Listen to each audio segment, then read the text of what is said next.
Blog Talk Radio. Hello, everyone. Good morning. This is Lori Smith on Blog Talk Radio. It is December 24th, Christmas Eve, 7 o'clock here in the morning, Calgary, Alberta.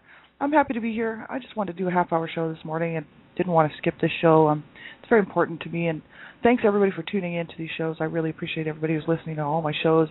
I certainly don't know who all you are, but I do appreciate it, and I thank you for being part of my healing journey. And, I just wanted to do a show this morning. I won't be on tonight or tomorrow, so I just wanted to make sure I got this show in and just talk a little bit about what we were talking about yesterday. Well, actually, I missed my show in the morning because Skype was down, but the day before, just talking about a particular article. I wanted to sort of finish it up. There is something quite interesting on there, so we're going to look at that. And I'm not a professional counselor or therapist. I don't hold any certificates in that area. I'm just a private citizen paying to do my shows. And so everybody has to listen at your own discretion. I talk about the topics of abuse, and abuse is a very sensitive topic, and a lot of people find it very uncomfortable to listen to. So you have to know what's good for you to listen to, and if the show bothers you, you have to turn it off. You have to listen at your own discretion, right? It's just very important. And young people under the age of 18, I just ask that you have permission to listen to my show, mainly because I believe in protecting children at all times. And that's what I'm doing, working with Dreamcatchers for Abused Children. I'm the Canada Regional Director for Dreamcatchers for Abused Children. It's a volunteer position. I love it. And really just to be another voice out here speaking out against abuse, standing up for children's rights, and making some noise and talking about this stuff, because if we don't talk about it, it's never going to change. And so, you have to protect yourself at all times. So anybody under the age of 18, just have someone listen to the show with you, an adult who's older, who can help you make the decision on whether you should be listening or not, if it's something that's age appropriate for you. And and then you'll have, if you have questions about what I'm talking about, they can help you, and they can also help you decide whether you should be listening or not, right? And just get the information on how to keep yourself safe online. It's very important. If you don't know how to keep yourself safe online, there's all kinds of websites out there with great information on it. Just type into your browser internet safety, online safety for children, things like this. And you can pull up websites with good information on how to protect yourself, especially when you're in a chat room situation, right? You do have to be very careful. So thanks, everybody, and we'll get right into this article here. I'll give you the link here and everything. This this particular article is from mentalhelp.net. That's www.mentalhelp, mentalhelp.net. And there's lots of articles on here about to deal with mental health, right, and mental help regarding abuse, right, domestic violence and child abuse. And there's all kinds of articles on here from different doctors and different people with PhDs and all kinds of people who are just sort of talking about these issues, right. And this one particular doctor, his name's Alan Schwartz, and he has this article, and we were looking at it, called "When Children Are Beaten: The Aftermath," right? And we were talking about this on Wednesday morning. And he goes on, and there's just something he mentions in here towards the end. Well, he says that he talks about the idea that being beaten equals love. That's what some people might think. And he says, Freud laid the foundation for Fairbairn's formulation in an essay, "A Child is Being Beaten." In it, Freud delineates the beginnings of masochism. He describes how the child comes to think of his punishment as a demonstration of love. And with this type of background, too many people confuse abuse with love. That is part of the reason why these same individuals find and remain in abusive relationships. In fact, without psychotherapy, they remain unaware that they are unconsciously choosing abusive partners. And the thinking goes something like this, quote unquote, "Of course I remain with her. We argue a lot and she becomes abusive, but that is only because she really loves me. After all, no one else would be able to put up with me." That sort of way of thinking, So many people do think like that, and I know myself, I never thought like that. There was something inside of me that always said that what was happening in my home and was happening to me and what was happening to my parents was not right. And I don't know why, except for that I had older siblings who would kind of tell me stuff like, try to behave and, try to be good and don't cause, mom any trouble, and because, she's having a hard time. And they were always kind of pointing out that my mom was suffering, even when I was a small child, right? And so I always knew there was something wrong, and that it wasn't that it shouldn't have been normal, right? But so many times people do think that, because they grow up in an abusive environment and they grow up being abused themselves maybe and It's all they see. That's all they know. They can kind of pick this. It's not that they would choose it. It sort of comes on them, that this is abuse equals love, right? And so many people, who have been abused as children will get into these different types of relationships, throughout their life, boyfriend, girlfriend, dating type situations or marriages and whatnot. And, if it becomes abusive because they were abused as children, they quite often think, well, this person loves me, and because who else would put up with me? Because quite often people are told that. They're told no one else would love you, no one else would want you. I'm the only one that's really going to ever be with you because you're just this way or you're that, you're this or that, right?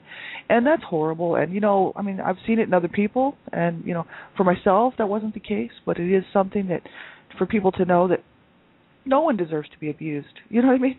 I'll just keep saying it, and it doesn't embarrass me to say it. I don't mind saying it. I know a lot of people are very uncomfortable about people saying things like stop child abuse, no one deserves to be abused, right? I don't mind saying it because it's the truth, right? I mean, it's like, why should anybody be allowed to take their garbage out on anybody else? I mean, even myself, we all have to be accountable. We have to hold ourselves responsible for our own behavior, and just like my parents, they should have done the same thing. They should have been, holding themselves accountable and responsible and saying, hey, look what we're doing to our family. I mean, my God, we need to get some marital counseling. We need to get our own counseling, and we need to stop abusing our children. But they didn't look at it as abuse. They thought that what they were doing was perfectly okay because they grew up abused. They never questioned it. That was the age of don't question your parents, you know what I mean, back in like 1920s, 1930s, 1940s. Things were a little different back then.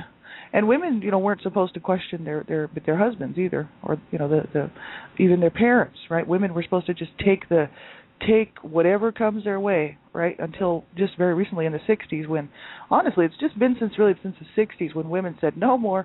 That's it. We're putting our foot down, and they began this whole women's rights movement, right? Which actually started in the early 1900s. But the thing is it's only been very recent. That we're dealing with a lot of leftover garbage from the old days that the newer generations actually recognize that behavior is completely wrong, and that there's no reason why people can't just treat people right. It's like, come on, why do we have to be abusive? So it's very important for people to know, that they do not deserve to be abused. They never did. And that, it's incredibly wrong. And what people have done to me and what people have done to you, whoever the abusers were or are, what they're doing and what they did was wrong. And they really should be held accountable for it. And, so many times they get away with it, right? And there isn't a whole lot you can do, especially like my mom's passed away. I couldn't even get her to apologize, right? I mean, I could never get her to love me or to nurture me or to, it's not that she didn't ever do one good thing for me, you know what I mean? But I could never get her to make up for what she had done to me as a child, right? And even as an adult, because she was very toxic until she died. She was just a very miserable woman. And, she was abused herself her whole life. So she was cranky, crabby, not happy, didn't want a whole bunch of kids, wanted to be an artist, and didn't even want to be married. And here she was married to this man her whole life, and her whole adult life from 20 to when she passed away at the age of 68. So she was married to this man for 48 years, had 10 children, 7 lived out of the 10, and who knows how many countless more that she lost in miscarriages and stuff like that. I mean, she might have had 13 or 14 kids, who knows, right? A lot of kids, she didn't want kids, We couldn't bring her any kind of peace or happiness, because she didn't want kids, right? Kids were not going to be the be-all and end-all for my mom.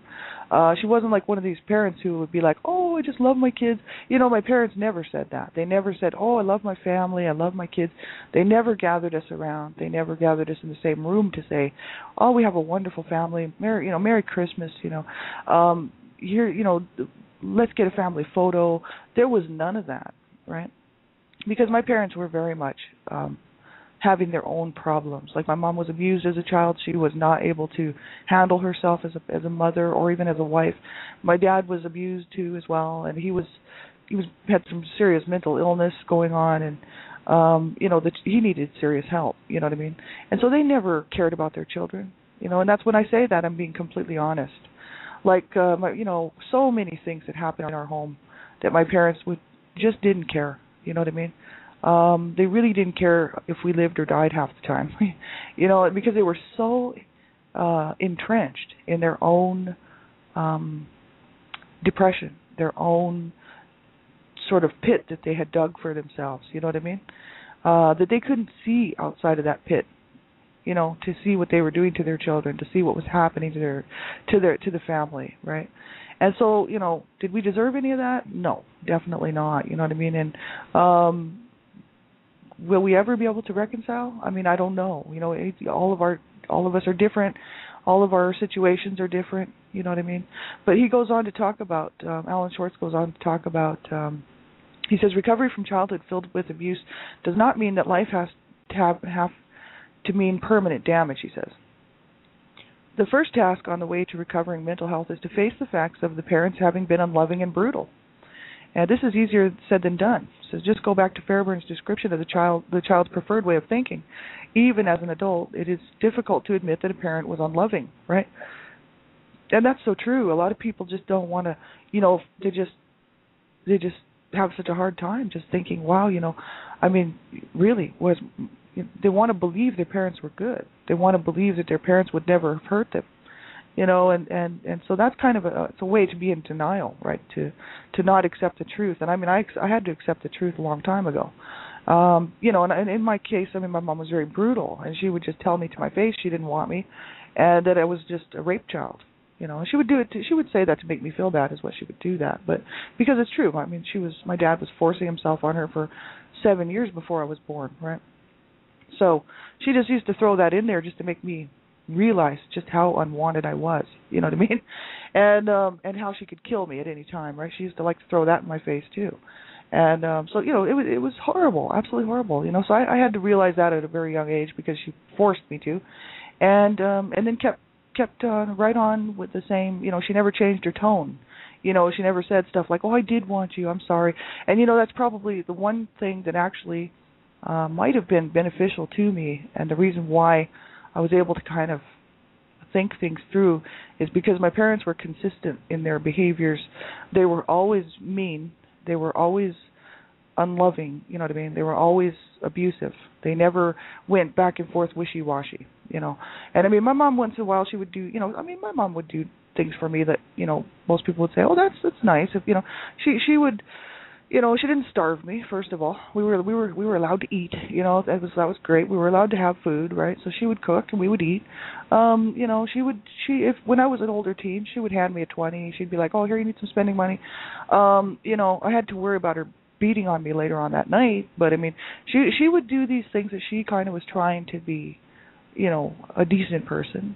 But the consistency as far as where I stood in their life, that's what I'm talking about. Like my parents never ever said, "Oh, we love our children and we want you all to know that we just loved you so much and we just care about you and we're sorry for what we did." No, there was none of that. But it's a good thing because they didn't do that and then turn around and abuse us again. So it was very constant and consistent abuse, right? So at least I knew where I stood in that family. So I didn't have to be one day, everything's great, my parents love us, whatever, they drag us into the living room and tell us they love us. Then the next day, they drag us into the living room and beat on us, right? There was none of that, right? We were just not wanted and not appreciated, right? And quite often physically and verbally and emotionally abused, right? Because of my parents' issues. So there was the one constant that we knew where we stood in that home. There was no glimmer of hope that we were ever wanted. So that's probably that's quite interesting. I know psychotherapists and counselors and therapists would probably find that interesting because many times there's so much inconsistency that parents will say 2 days later that they love their children to their face, and then 3 weeks later they're abusing them, right? And then 6 months later, they're like, "Oh, no, we do love you." And then, 2 years later, they're still abusing them. So there was none of that in my home. It was just always, we knew where we stood. We were not wanted, and we were just a nuisance to my mom. And she was just, it was a punching bag I was for my mom, right? So that's the thing. It's hard on kids. And so Alan Schwartz goes on to say mistake, right? He says, one of the mistakes that many survivors of child abuse attempt in their adulthood is to try and get their parents to admit to their wrongdoing, right? The reason for this is that in their minds, the survivor believes that such an admission will free themselves of feeling that they were bad or difficult and therefore no longer feel guilty. And this is so true, right? I mean, it's quite sad, but many times, I even did it myself. Like, I stayed with my abusive parents right up until I was 29 years old. People would say, well, why did you do that after they treated you so badly and so horrifically and treated each other so bad? And that's just the issue. I mean, when I was a little girl, about 4 or 5 years old, I remember this because my brother had to go to prison, and he talked to me before he went to prison. And he said, actually, I think I was closer to 5 years old, to be honest with you. And he said to me, he says, be good while I'm gone. He did, because I didn't understand where he was going. He was 18 years old, and I didn't understand where he was going. And he says, I have to go away for a while. And he was my one brother that actually treated me half decent. He was actually very good to me. Actually, he was the one that got murdered when I was 8 years old, and he was very loving and kind to me. He was probably the only person that would actually say any loving things to me, right?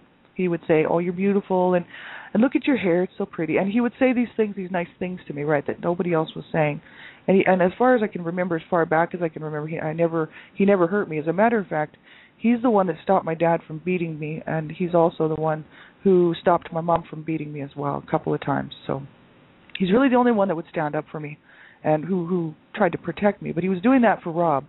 My brother Chess was always trying to kind of protect the kids, right? He was old. He was one of the older ones, right? And he was always trying to help us out and protect us, right? But he had to go away to prison for a while.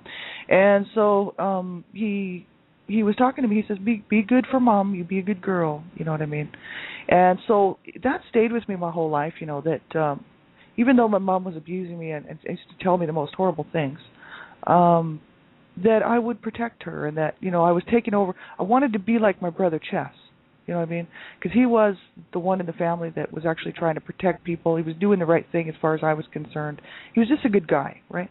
He had to go to prison for some forgery thing. It wasn't anything too harsh, He said he was actually forced to it, like at knife point, So he had to forge a check, and he got busted, and so he went and did a little time in the pen. But he was a good guy, and he was the only one that ever was decent to me. I kind of looked up to him, and so. I took on that role of protector, and because he would say, "Now you help your mom, you help Mom out, right?" And I mean, I took this on very seriously, right? And here's my mom abusing me for years and years and years in every way except for sexual, and then for me, I wanted to protect her, so that's what I tried to do, and I attempted to do that, which really my mom, she used me, you know what I mean, in every way, because she was using me in place of my dad, not sexually, but just in every other way, like for protection. She knew that I was in the house, so she knew if my dad would try to rape her or whatever when I was older, and especially after around the age of 8, 9 years old, when I was older, started to really realize what was happening, and I would go in and try to protect my mom. I even took a bat to my dad's head in order to do it. Right? It was a pink plastic bat, big old jumbo bat. But that's not the issue. The issue is that I was willing to smack my dad in the head with a bat to protect my mom. Right? Which I did pay the price for, and even from her, because she did not stop abusing me. And as a matter of fact, the abuse got worse. Right? As I got older. So even though I was there to try to protect her, and I was really trying to be on her side at all times, really for many reasons, she didn't appreciate it, and she was very abusive. And then later on in life, I was ready to move out, and especially around the age of 16, 17 years old, and people say, well, why didn't you just run away? Well, the whole idea is, there's so many reasons why children don't run away. You know what I mean? I knew what the streets were like too. I actually did feel a little bit safer on the street, but it was this idea that, I was trying to fight to win my parents' love, you know what I mean? And I knew it wasn't going to happen, right? Psychologically, I guess I probably knew that. But I finally decided to move out, and then ended up in a car accident and couldn't move out for a while because I was on crutches and really couldn't manage, and I was $20,000 in debt, and at the age of 18 years old, and I had to heal, so it took me a couple of years. In the meantime, my mom and I, after I turned 18, 19, 20, our relationship was still strained, but the abuse pretty much stopped as far as the physical abuse went. And so my mom started to rely on me to, take the place that, so that my dad wouldn't have anything to do with her. She didn't want him touching her. She didn't want him looking at her. As a matter of fact, he wasn't even really allowed to be in the same room with her. Like, they would never sit in the same room together. They would never sit in the living room and watch TV. They never did that. They never ever did anything together. See?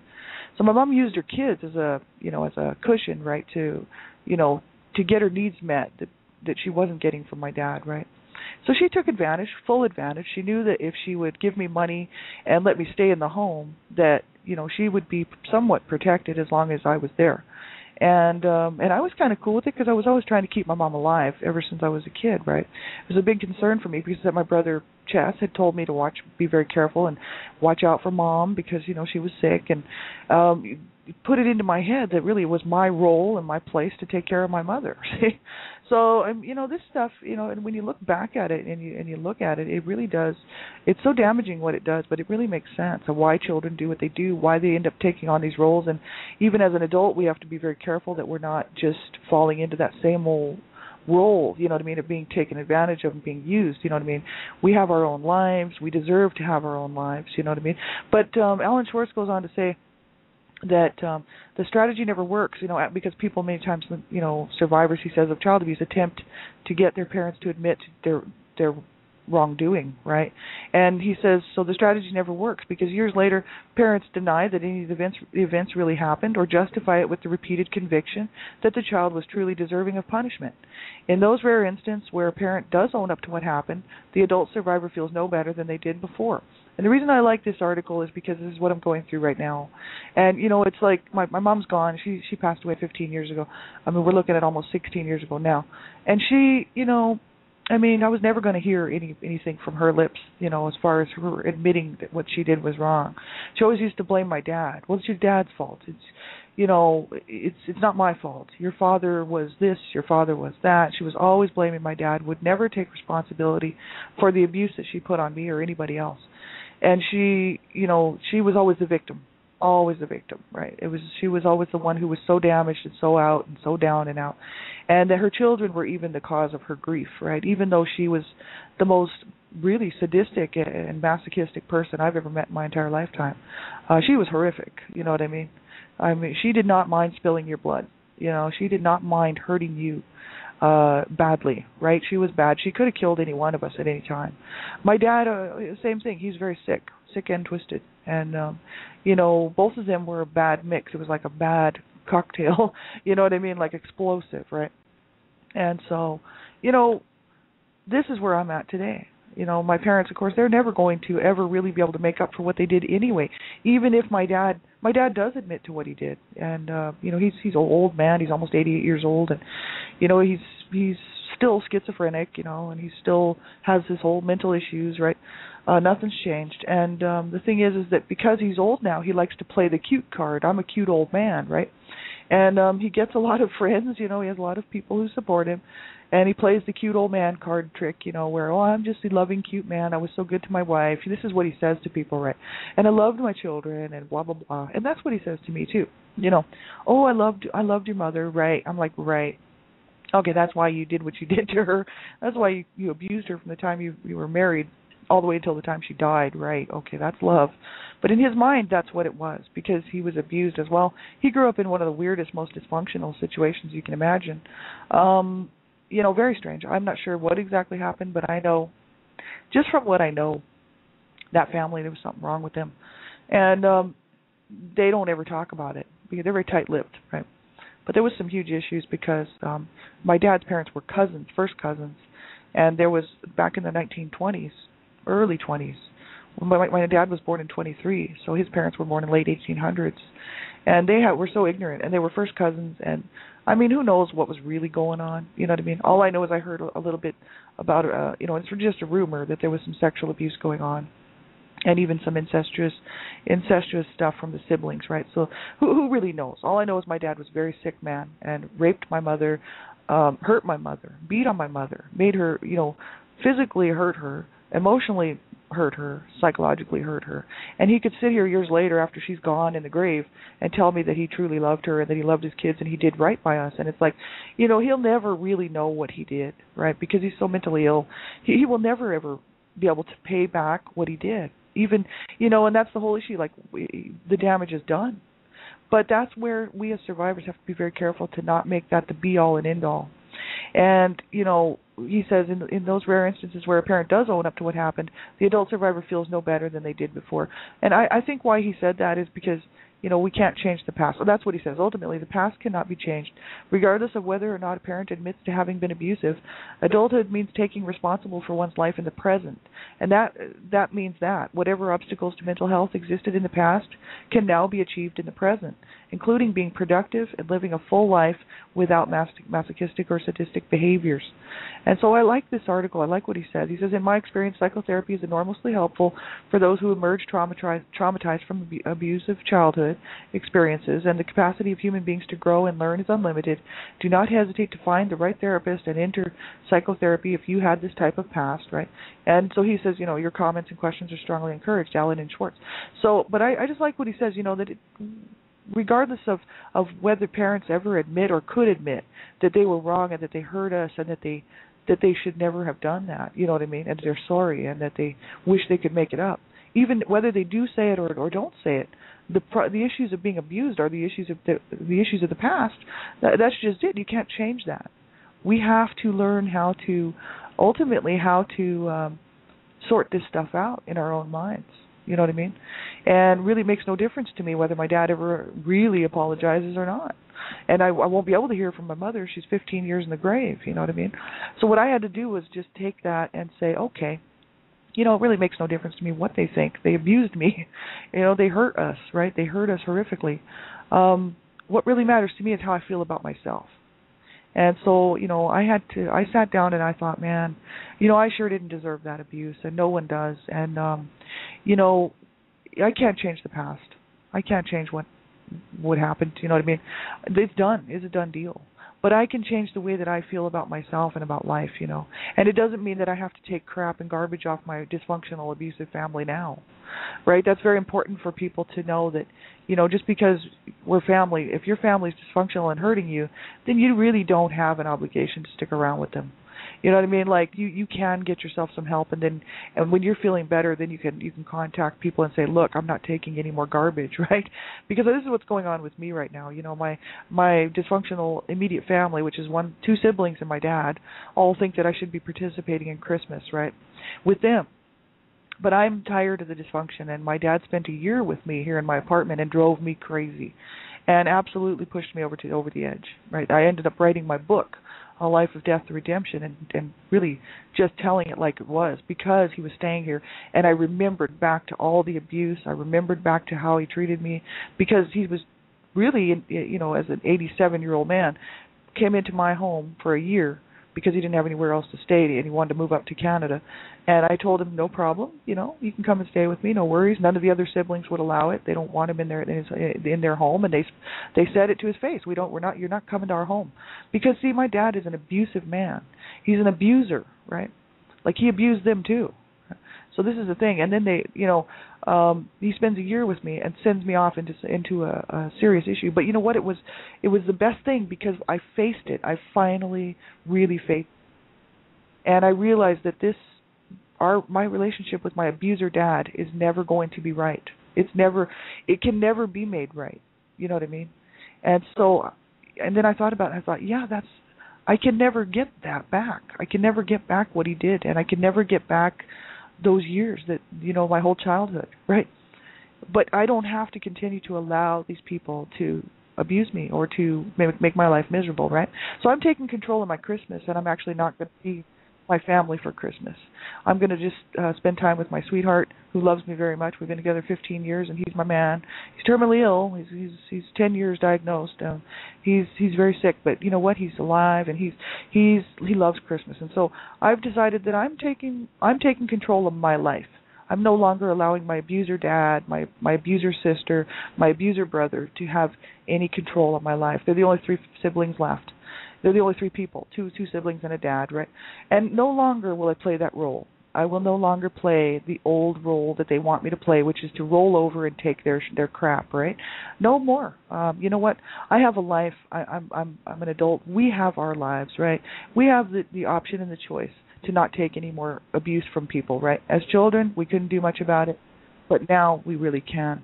So, that's my thing is I'm going to enjoy my time here. I'm going to enjoy my Christmas without my abuser codependent family involved in it, right? And I made that choice just not too long ago, just last week, because I thought, no, I deserve to have a good Christmas, and I don't want to be around their dysfunction. I'm so tired of being around that whole thing. I was around it my whole life. Now, because we're family, my dad says, we're family, we should be together at Christmas, see? He's trying to play this card of, oh, I just love you, and you have to forgive and you have to forget. This is what he told me in a phone message the other day. He says, you have to forgive and you have to forget about the past and move on. This is what my abuser dad tells me. It's like, no, Dad, I don't have to forget anything. You know what I mean? I can forgive, definitely. And I kind of, I sort of have worked through some of that, right? I'm trying to forgive. And, I said I forgave them, right? But my heart is still working on it, right? But I don't have to forget. But see, he's so twisted and so sick, that he's 80, almost 88 years old, and he's schizophrenic, right? And so he never pays attention to much. But he knows I wrote the book, and he knows I've done all of this, right? I went public with the story, and he was brought up on abuse charges, so it's not like he can really deny it. But the whole issue is that both my parents were, right? So. But the whole issue is that he sits there and tells me in a phone message the other day, actually it was yesterday, that I should be spending Christmas with them because we're family. That's the reason why. That's the only reason why, because we're family and because I should be able to forgive and move on and forget about the past. See, he wants me to forget about the past so that I'll go over there and I'll spend time with him. But he's mentally ill and he is still abusive. He's toxic and abusive. So, and he's depressed. He's manic depressive. He's got so many problems. But he presents himself to all these people around him that he's just this awesome person. He's just this loving person. But see, my sister, my brother, and myself all know how he is, right? And so, but my sister and my brother are in denial. So they're playing along with his game, And I'm not playing along with that game anymore. I'm done with it.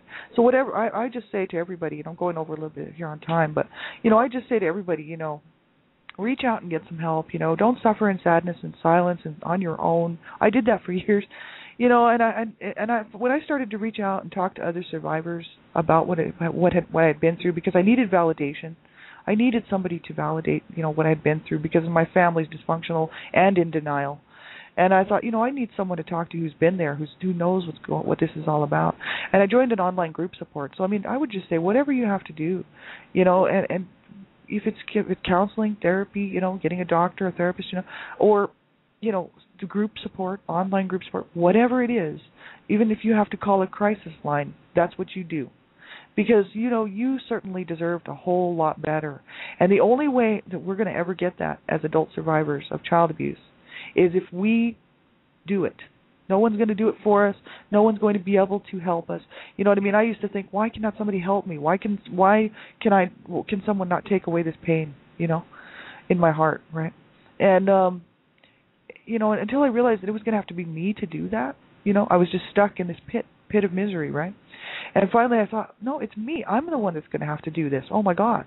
And once I realized that, I started my healing journey. So it's been 4 years. So, I just ask everybody, to hang in there and get some help, reach out and do whatever you can to get some help, right? You certainly deserve a whole lot better, and you did, right? And so take care, everybody, have a Merry Christmas. I know there's so many people that won't be having a Merry Christmas, and there's so many kids out there being abused that will not have a Merry Christmas, and I know all about this. But, I just wish you peace and comfort and, a sense of clarity and a sense of peace to come over you. That's what I wish. And, for all those people who will be celebrating tonight, be very careful what you're doing and careful in all that you do. And, for everybody else, I wish you peace in the moment, peace in the moment right now.